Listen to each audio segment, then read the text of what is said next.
누가복음과 마태복음에 동일하게 예수님께서 제자들에게 기도를 가르쳐 주셨다라는 내용이 기록되어 있는데, 마태복음에 비해서 누가복음은 훨씬 더 길이가 짧고 내용이 간결합니다. 내용이 간결할수록 원래의 것에 가까운 거죠.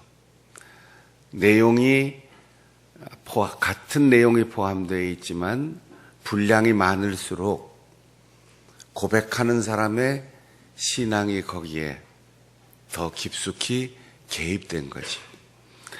누가복음의 기록은 기도하는 것을 본 제자 중에 한 사람이 선생님, 우리에게도 기도를 가르쳐 주십시오. 그냥 기도를 가르쳐 달라고 한 게 아니고 요한도 제자들에게 기도를 가르쳐 주셨습니다. 그러니까 선생님, 우리에게도 기도를 가르쳐 주십시오. 이렇게 요청했어요. 여러분, 우리의 자녀들에게 기도를 어떻게 가르쳐 줄 수 있을까요? 기도하는 모습을 보여주는 거예요. 부모가 기도하지 않는데, 부모가 성경을 읽지 않는데, 부모가 헌금하지 않는데, 부모가 용서하지 않고 품지 않는데, 부모가 따뜻하게 사람을 대하지 않는데 자녀들이 부모와 반대로 산다. 그건 기적입니다. 자식은 말투, 행동, 사고방식, 대인관계, 일하는 업무 스타일 다 부모를 닮게 되어 있어요. 닮지 말라고 해도 닮고, 닮으라고 해도 부모가 하지 않는 것을 닮을 수가 없습니다. 제자라는 말은 선생님을 닮는다는 뜻이에요. 그리고 선생님을 흉내낸다는 뜻이에요. 흉내를 내고 닮고 물들면서 스승을 능가하는 능력과 인품을 갖추게 되는 거지요. 주님께서 그 제자에게 말합니다. 너희는 이렇게 기도하라. 주님 가르쳐 주신 기도의 제일 첫 마디는 아버지, 이렇게 하나님을 부르라는 거죠. 아버지라고 하는 그 부름 속에 관계가 형성됩니다. 이유를 더 이상 물을 필요가 없어요.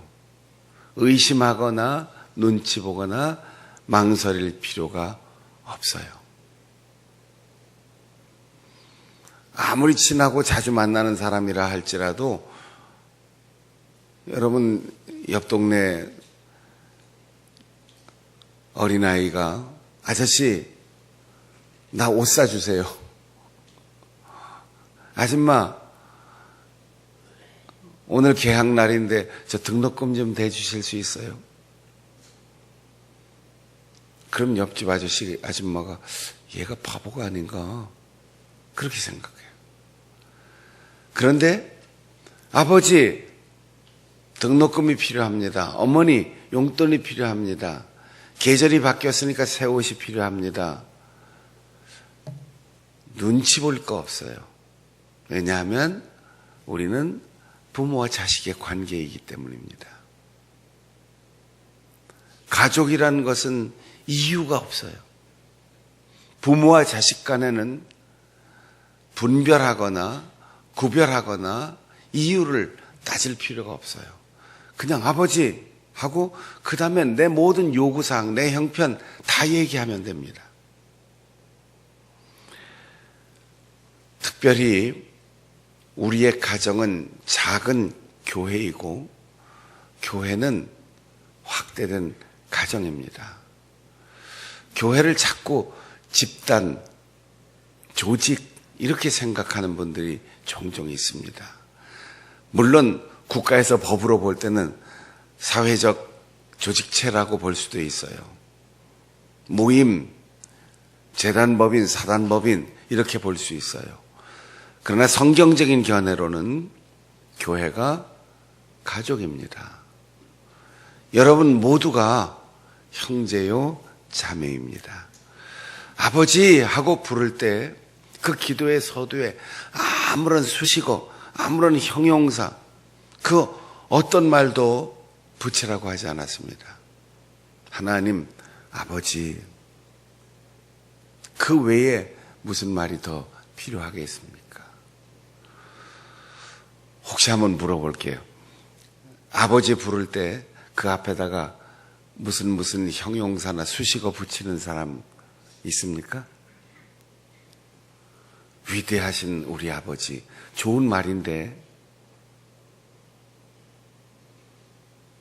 민족의 태양이시며 우리의 어버이신 아버지, 그렇게 수식어 붙입니까? 내 평생 사는 동안 태어날 때부터 지금까지 나를 돌보시고 변함없이 오늘도 나와 함께 하시는 우리 아버지, 항상 맛있는 요리를 나에게 제공해 주시고 빨래도 해 주시고 청소도 해 주시고 내 등을 떠밀어 주시고 두드려 주시고 나를 위로해 주시는 우리 어머니, 이런 수식어 붙이고 아버지 어머니를 부르는 사람이 있어요? 집에서 아버지, 어머니, 아빠, 엄마, 그 앞에 아무것도 필요 없어요. 여러분이 혹시 저에게 뭔가 요청하시려고 할 때 저에게 다가와서 훌륭하신 우리 목사님, 변함없이 저를 사랑해 주시는 우리 목사님, 이러면 이분이 왜 이러실까요? 목사님, 그러면 못할 말이 없어요. 우리 교회의 장로님, 권사님, 집사님, 이 계급이 아니라고요. 장로님, 권사님, 집사님 이러면 이게 우리가 가족이라는 거예요. 우리 가족. 그래서 우리의 사이에 이해 못할 것 없고 용서 못할 일 없고 품지 못할 일 없고 아버지 어머니 가족이라고 하는 사실을 확인할 때 아무런 다른 조건이 필요가 없어요. 하나님을 부를 때, 기도할 때 그 앞에 아무런 수식어를 장황하게 붙일 필요가 없다는 거죠. 사랑하는 아버지, 내 아버지, 우리 아버지, 아버지 이름만 그냥 부르면 돼요. 그런데 이 기도를 가르쳐 달라고 할 그때 예수님께서 그들에게 그대로 아버지 하고 기도를 시작하라고 했어요. 예수님께서 기도하시는 그 장소에서 그냥 물었어요. 이따 밥 먹을 때 물어봐야지. 정식으로 수업 시간이 시작되면 물어봐야지. 이것조차 필요가 없다는 거죠. 그리고 기도해야 될 시간에 물어봐야지. 기도할 일이 생기면 물어봐야지. 이런 망설임 없이 어떤 시간, 어떤 장소, 어떤 상태, 어떤 지위를 가졌든 어떤 환경에 있든 어떤 일을 만나든지 제일 먼저 우리가 물어봐야 할 것이 아버지 어떻게 할까요? 아버지 어떻게 대할까요? 아버지 어떻게 품을까요? 아버지 이 일이 옳고 하나님이 기뻐하실 일일까요? 매일 매 순간 물어보라는 거예요. 가끔 우리 교인들이 그렇게 묻잖아요. 감기 들린 거 기도해야 되나? 그 정도 가지고 또 기도해야 되나? 그냥 병원 가면 되지. 기도도 100만 원 이상 필요할 때는 기도하고 10만 원쯤 필요한 거는 그냥 생각하면 되지 않을까? 기도는 아무런 구별이 필요가 없어요. 쉬운 것도 기도하고 잘하는 것도 기도하고 자신 있는 것도 기도해야 돼요. 어려운 일도 기도하고 엄청난 일도 기도하고 상상도 못할 일도 기도해야 되는 거예요. 그런데 우리는 늘 기도를 작은 것 빼고 큰 것 빼고 엄두를 못 내고 그저 상식선에서 할 수 있는 기도만 하며 살아가는 거죠. 주님께서는 어떤 시간에도 기도하고 어떤 상태에서 기도하고 어떤 일도 기도해야 된다라고 말씀하십니다. 지위가 높아지면 기도하고 책임이 좀 덜하면 기도하지 말라는 게 아니에요. 기도는 새신자 때 하고 권사님이 되고 장로님이 되면 기도 안 해도 된다. 신앙생활 한 10년, 20년 하면 나 그거 다 겪어본 거야. 예배도 가끔 빠져도 되고 기도 안 해도 되고 성경 읽는 것 그거 새신자들이나 하는 거지. 아니에요. 처음부터 끝까지 우리의 호흡이 멈추는 날까지 그리고 내 소원이 이루어졌어도 내가 얻은 그것이 아름답게 유지되고 관리될 수 있도록 우리는 끊임없이 기도해야 됩니다. 그리고 그 기도를 시작하는 단 하나의 방법은 하나님을 아버지라고 부르는 거예요. 하나님은 멀리 계시지 않습니다. 하나님은 시간을 정해서 우리와 만나러 오시지 않습니다. 하나님은 늘 내 곁에 계세요. 그 하나님을 큰 소리로 부르든 작은 소리로 부르든 천천히 부르든 빨리 부르든 아버지. 그러면 기도가 시작되는 거예요. 그 주님 가르쳐 주신 기도 끝에 오늘 누가복음은 두 가지 비유를 예수님께서 말씀하셨습니다. 하나는 남을 위한 기도, 중보의 기도, 사랑의 기도, 관심의 기도, 이웃을 돕기 위한 필요를 채워달라는 기도입니다. 한밤중에 잠이 들었어요. 그런데 멀리서 친구가 찾아왔습니다. 그 친구를 대접할 떡이 준비되어 있지 않아요. 그래서 그 멀리서 모처럼 찾아온 친구가 늦게 도착해서 배고파갖고 쪼르륵 쪼르륵 하는 소리를 내면서 잠들지 않도록 떡을 구해서 대접을 해야 돼요. 멀리서 왔으니까 우리 동네에 달리 아는 사람이 없습니다. 그래서 귀찮지만 피곤하지만 신뢰가 되겠지만 남의 집, 이웃집에 가서 떡을 좀 달라고 구해오는 거죠. 밥 한 그릇 주세요. 그런데 이 비유가 예수님께서 말씀하시는 바로 그 시기에는 오늘날처럼 전화가 있거나 아니면 도어에 초인종이 달려 있거나 그런 시스템이 아니에요. 마치 천막, 단칸방 천막을 친 것처럼 문을 열면 그냥 사막의 바람이 불어오고 냉기가 그냥 들어가는 그런 문의 구조를 가지고 있습니다. 그렇기 때문에 유대인들이 그 사막 지역에서 밤에 잠을 잘 때 아주 단단하게 문단속을 합니다. 도둑이 들어오지 않도록, 짐승이 들어오지 않도록, 바람이 들어오지 않도록, 먼지가 들어오지 않도록 문을 단단히 고정하고 그 틈을 다 메꾸고 문을 여는 일이 아주 보통 귀찮은 일이 아닙니다. 그렇기 때문에 어지간한 일이 있으면 안 일어나요. 여보게, 자나, 미안해. 떡이 좀 필요한데 친구가 왔거든. 떡이 있으면 몇 덩이 줘. 밥 한 그릇만 줘.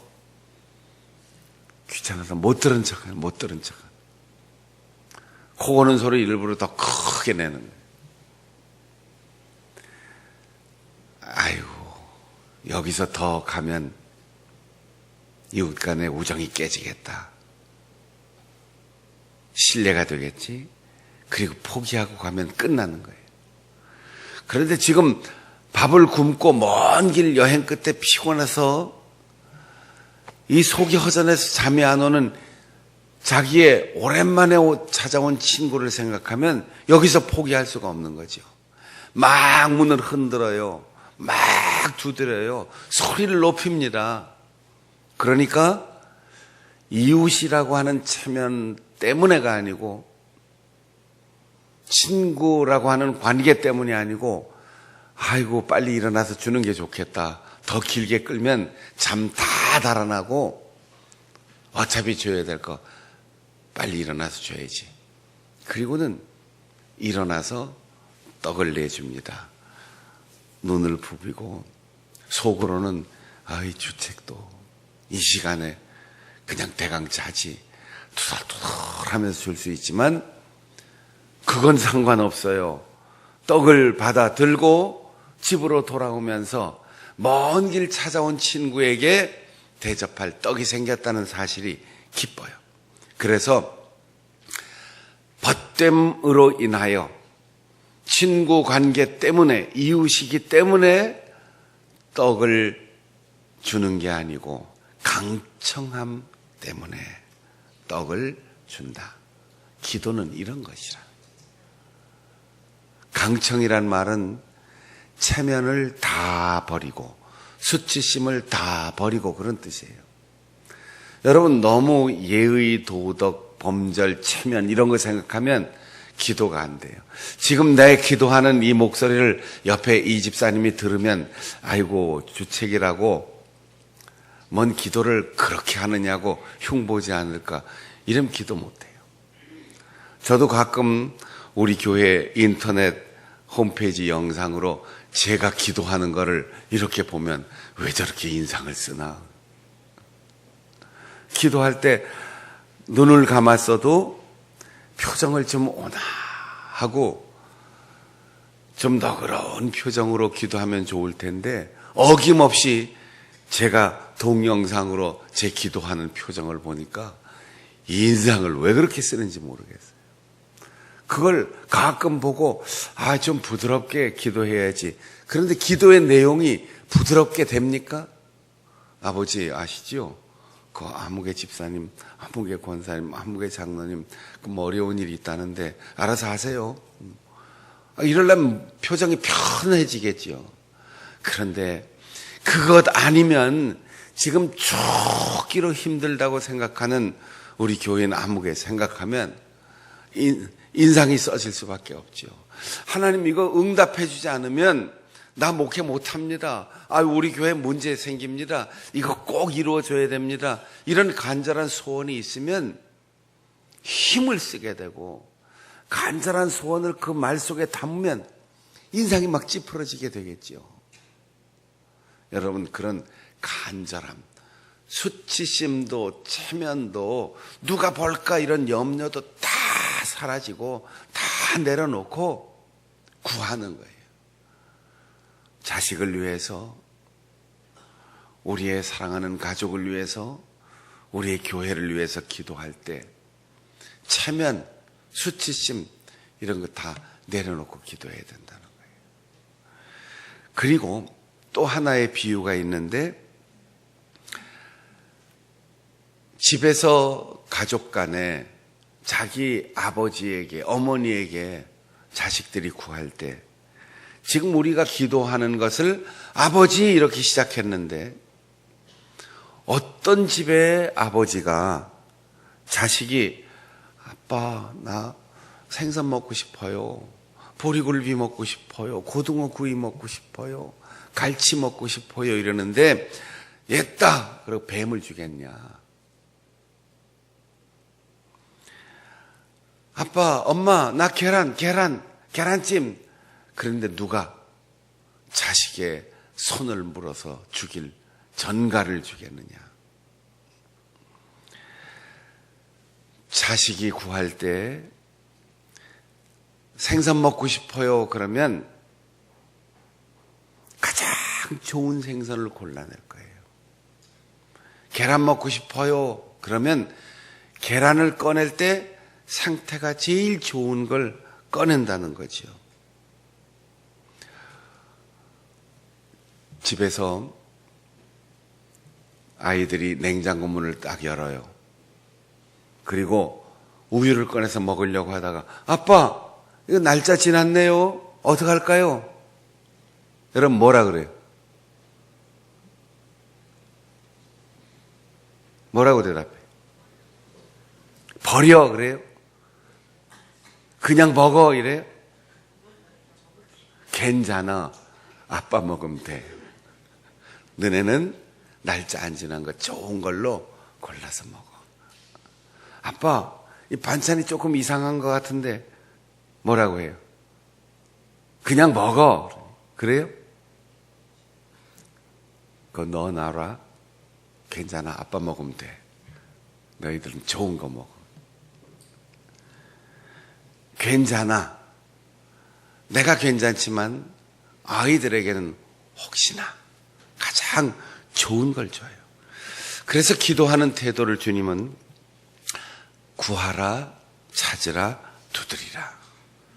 왜 기도를 기다려라, 참아라, 언젠가는 이렇게 말하지 않을까요? 구하라. 청구해야지. 청구서를 내밀으라는 거예요. 필요가 있으면 어떻게 할까요? 물어보라는 거예요. 그리고 간절한 열망을 가지라는 거예요. 주시면 좋고 안 줘도 뭐 괜찮습니다. 그러면 안 나와요. 꼭 필요합니다. 반드시 주세요 하고 청구하면 그러면 주시리라. 구하는 자에게 주는 거예요. 찾으라. 계획을 세우고 어디에 응답의 열매가 있는지, 어디에 하나님의 선물이 있는지 추구하면 만나요. 마주친다는 거예요. 야유회 가고 체육대회 할 때 준비위원들이 미리 다 숨겨놨어요. 찾아보면 나오는 거예요. 어디엔가 보물이 숨겨져 있는데 우리에게 선물을 그냥 주는 게 아니고 찾으면 좋은 선물을 만나고 발견하고 얻게 됩니다. 두드리라. 친구 집 문 앞에 가서 여보게 자나? 떡이 필요한데 굶어 죽습니다. 여보게 친구가 왔거든. 멀리서 내 친구가 몇 년 만에 찾아왔다고. 미안하지만 밥 좀 줘. 반찬 좀 달라고. 떡 좀 줘. 막 흔들고 두드리면 이웃과의 관계로는 모른 척 할 수 있지만 아이고 시끄럽고 귀찮으니까 내어주는데 하물며 하늘에 계신 이 우리의 아버지 하나님께서 좋은 것을 주시지 않겠느냐. 놓고 해야 열리는 거예요. 그런데 다른 복음서에는 좋은 것을 주시리라 이렇게 써놨는데 누가복음은 하물며 성령을 주시지 않겠느냐.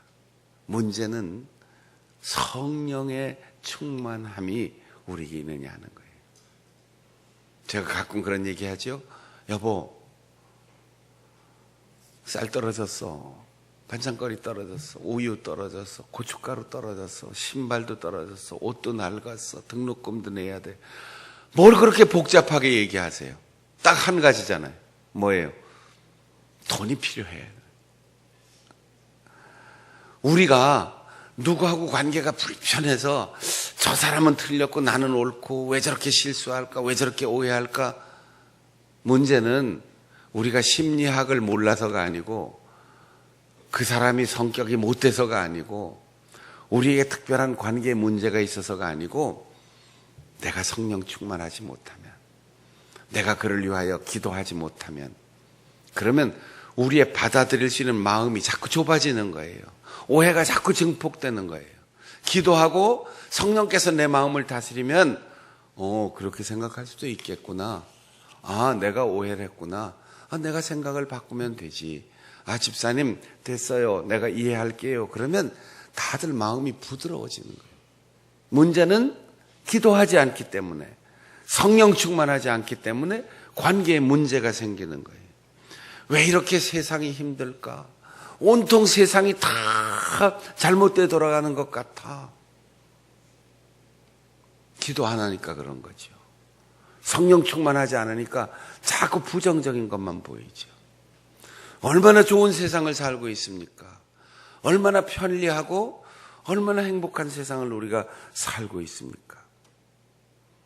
문제는 기도하지 않고, 문제는 하나님 아버지께 청구하지 않고, 문제는 두드리지 않고, 문제는 이미 다 우리에게 준비해 주셨는데 찾지 않으니까 발견하지 못하고 얻지 못하고 만나지 못하는 거죠.